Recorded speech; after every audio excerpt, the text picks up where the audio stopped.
আমাদের তৃতীয় ব্লগের জন্য চলে গেলাম শরীফ মেলামাইন পার্ক, কেরানীগঞ্জ। আমরা অটোতেই রওনা হলাম, আমি, আমার ভাগিনা এবং আমার ওয়াইফ। আমরা পৌঁছে গেলাম শরীফ মেলামাইন পার্ক।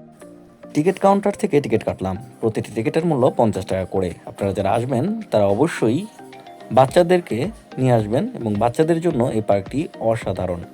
পার্কে প্রবেশের পরই আমরা অসাধারণ দৃশ্যের রসায়ন দেখলাম, যেখানে দেখতে অসাধারণ লেগেছে।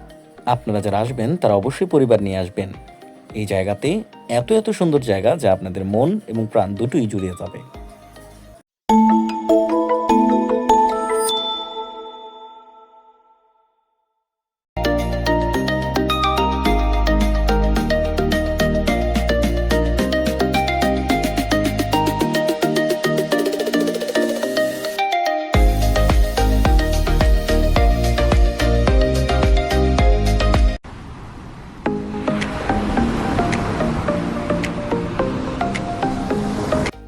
ভেতরে প্রবেশের পরে আপনারা এত এত সুন্দর জায়গা পাবেন যেখানে বসে আপনার ফ্যামিলির সবাই আড্ডা দিতে পারবেন।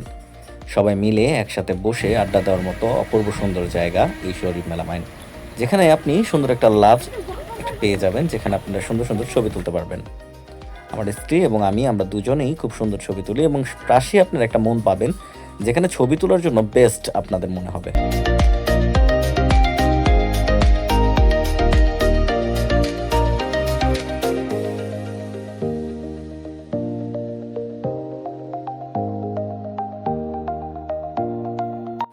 এই পার্কটিতে অসংখ্য রাইড আছে, যে রাইডগুলোতে এক একটা এক এক রকম টাকায় আপনারা পেয়ে যাবেন এবং ভ্রমণ করতে পারবেন।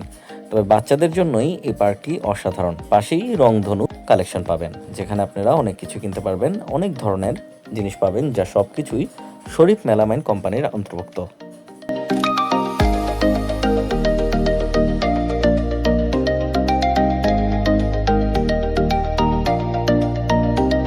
এর মধ্যে সবচেয়ে আলোচিত জায়গা হচ্ছে জাম্বু ভূতের হাউস বা ভূতের বাড়ি, যেখানে আপনি ভিডিও ক্যামেরা বা মোবাইল ফোন ব্যবহার করতে পারবেন না। তবে এখানে আমি অবশ্যই প্রবেশ করেছি এবং এতটা ভয়ানক ছিল যে আমার কাছে মনে হয়েছে অসাধারণ লেগেছে। ভূতের বাড়ি প্রবেশের জন্য আপনাদের টিকিট কাটতে হবে 200 টাকা জনপ্রতি। শুধুমাত্র ফ্যামিলি নিয়েই ঢুকতে পারবেন। এরপর আরও অনেকগুলো রাইড দেখছি, যে রাইডগুলোতে চড়লে আপনারা অবশ্যই অনেক মজা পাবেন।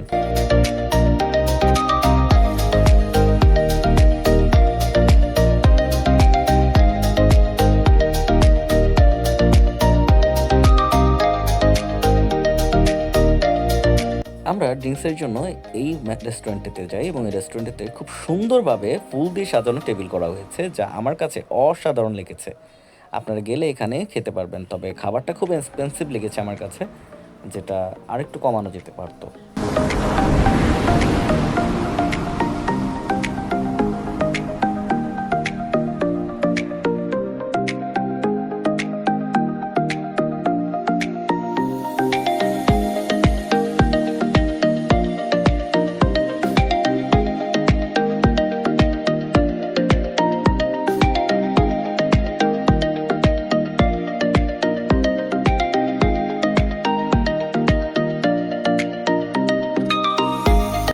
পার্কটির ভিতরে খুব সুন্দর করে শিল্পকর্ম আঁকা হয়েছে, যা দেখতে অসাধারণ লাগবে আপনাদের প্রত্যেকের। আমার ওয়াইফ নিজে গিয়েই এই জিনিসগুলো ধরছিল এবং অনেক সুন্দর লাগছিল, আমি তা ভিডিও ক্যাপচার করতে ভুলিনি। আপনারা যারা আসবেন তারা অবশ্যই এই জায়গাটি ঘুরে যাবেন, আপনাদের অবশ্যই অনেক অনেক অনেক ভালো লাগবে।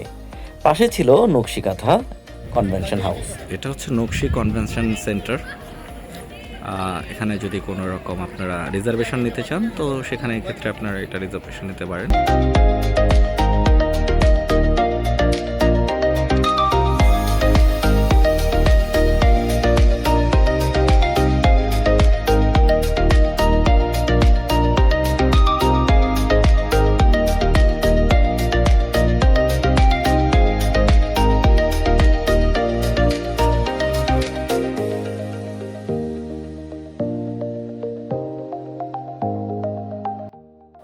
পার্কটির সৌন্দর্য দেখতে দেখতে আমরা চলে গেলাম গেম জোনের দিকে।